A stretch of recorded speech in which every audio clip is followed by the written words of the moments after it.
साथियों नमस्कार। स्वागत है आप सबका बीपी सिन्हा की चौपाल में। मित्रों, कहते हैं ना कि जब बुरा वक्त आता है इंसान का तो वो हाथी पर भी सवार हो तो भी उसे कुत्ता काट लेता है, और बुरा वक्त जो होता है ना वो चारों तरफ से घेर लेता है। आज ऐसे ही कुछ हालात श्रीमान अरविंद केजरीवाल जी का है। बहुत चालाक बनते थे, बहुत तेज बनते थे, पर अमित शाह के एक दांव ने उन्हें एक ऐसी चारों खाने चित कर दिया और एक ऐसी बंद गली में पहुंचा दिया जहां से आगे का कोई रास्ता ही नहीं है उनके लिए। मित्रों, मामला है वही पुराना ट्रांसफर पोस्टिंग वाला। चूंकि केजरीवाल जी शुरू से इसी जद्दोजहद में लगे हुए थे कि दिल्ली के IAS IPS secretary, chief secretary, इस लेवल के लोगों का जो ट्रांसफर पोस्टिंग का अधिकार है वो हमें मिलना चाहिए, दिल्ली सरकार को मिलनी चाहिए। पर ये सारा अधिकार एलजी के पास होता है। एलजी मतलब केंद्र सरकार के प्रतिनिधि के पास होता है, मतलब इनडायरेक्ट वे में केंद्र सरकार के पास होता है। अब ये जो सेक्रेटरी लेवल के लोग हैं, चीफ सेक्रेटरी हैं, यही वो लोग हैं जो केजरीवाल जी के भ्रष्टाचार की फाइलों को खोलते जा रहे हैं और इनकी भ्रष्टाचार की गाथा पब्लिक में फैलाते जा रहे हैं और पब्लिक के नॉलेज में डाल रहे हैं।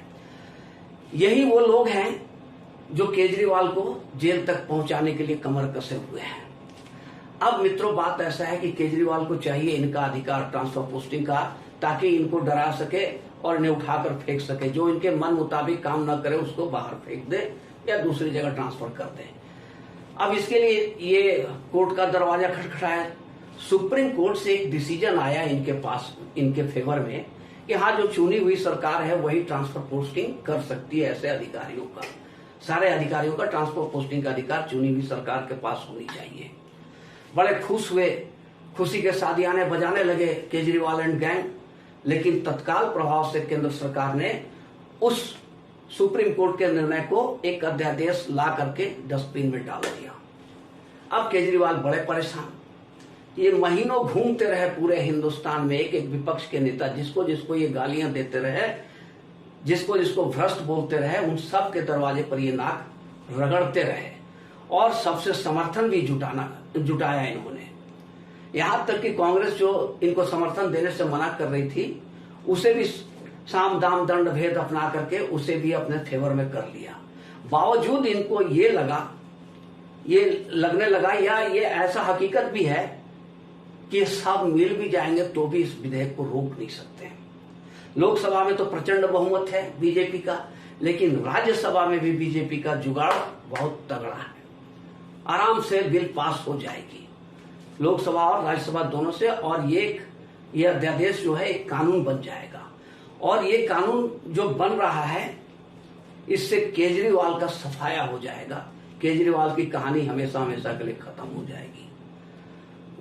अब ऐसा क्या है इस बिल में, जरा सा गौर फरमाएंगे आप। इसमें एक क्लाउज डाला गया है कि जो ट्रांसफर पोस्टिंग का अधिकार है, इसे ना तो एलजी करेंगे और ना ही केजरीवाल करेंगे, बल्कि एक कमेटी का गठन किया जाएगा और वही कमेटी इस ट्रांसफर पोस्टिंग का सारा प्रक्रिया पूरा करेगी, निर्णय लेगी किसको कहां ट्रांसफर करना है, किसे कहां भेजना है। और उस कमेटी में होगा एक चीफ सेक्रेटरी, एक प्रिंसिपल होम सेक्रेटरी और दिल्ली के मुख्यमंत्री श्रीमान अरविंद केजरीवाल भी होंगे। अब मित्रों, बात ऐसी है कि जब चीफ सेक्रेटरी और प्रिंसिपल होम सेक्रेटरी, ये दोनों लोग तो केंद्र सरकार के प्रतिनिधि हैं और केंद्र सरकार की मर्जी के बिना ये कुछ नहीं कर सकते हैं। तो जो केंद्र सरकार का इशारा होगा, जिधर इशारा होगा उधर ही ये लोग चलेंगे, और फैसला जो होगा वो बहुमत से होगा। बहुमत का मतलब कि 3 आदमी की कमेटी है, 2 आदमी अगर जो डिसीजन लेगा, जिस पर सहमत होगा, वही फैसला मंजूर हो जाएगा, मान्य होगा, और वही फैसला एलजी को भेज दिया जाएगा। एलजी उसको आगे बढ़ा देंगे। अब इसका मतलब ये हुआ मित्रों कि केंद्र सरकार ने केजरीवाल जी को ये अधिकार दे दिया ट्रांसफर पोस्टिंग का, और फिर छीन लिया। दे भी दिया और नहीं भी दिया, मतलब कि इनके हाथ में कुछ नहीं रहा। जो भी डिसीजन होगा वो बहुमत से होगा और मामला फिर एलजी के पास चला जाएगा। अब ये कोर्ट भी, सुप्रीम कोर्ट का दरवाजा भी नहीं खटखटा सकते हैं। किस बात के लिए सुप्रीम कोर्ट जाएंगे? सुप्रीम कोर्ट जाएंगे तो केंद्र सरकार कहेगी दे तो दिया अधिकार इनको, अब मनमानी करने की तो छूट नहीं दी जा सकी। चूंकि दिल्ली एक राजधानी है, भारत की राजधानी है, बहुत सेंसिटिव जगह है। यहाँ पे प्रधानमंत्री से लेकर तमाम मंत्रालय और उसके बाद तमाम दूतावास और विदेशी डेलीगेट्स बराबर आते रहते हैं। बहुत सेंसिटिव जगह है। तो यहाँ पर किसी एक आदमी के हाथ में, और ऐसे आदमी के हाथ में जो खुद को एनार्की कहता हो, एनार्किस्ट कहता हो, उसके हाथ में पावर नहीं दी जा सकती है। अगर केजरीवाल के हाथ में ये पावर दे देने का मतलब कि बंदर के हाथ में अस्तूरा दे देना होगा। तो मित्रों, ये ऐसा धोबी पछाड़ लगाया अमित शाह जी ने कि केजरीवाल जी को न रोते बन रहा है न हंसते बन रहा है। उन्हें अब अपनी कुर्सी भी जाती हुई नजर आ रही है और जेल का दरवाजा भी स्पष्ट साफ साफ नजर आने लगा है। और इसलिए न तो वो हंस पा रहे हैं न रो पा रहे हैं। रो भी रहे हैं तो आंसू नहीं निकल रही है। और साथियों, ऐसा है कि केजरीवाल जी की कहानी लगभग अब खत्म हो जाएगी।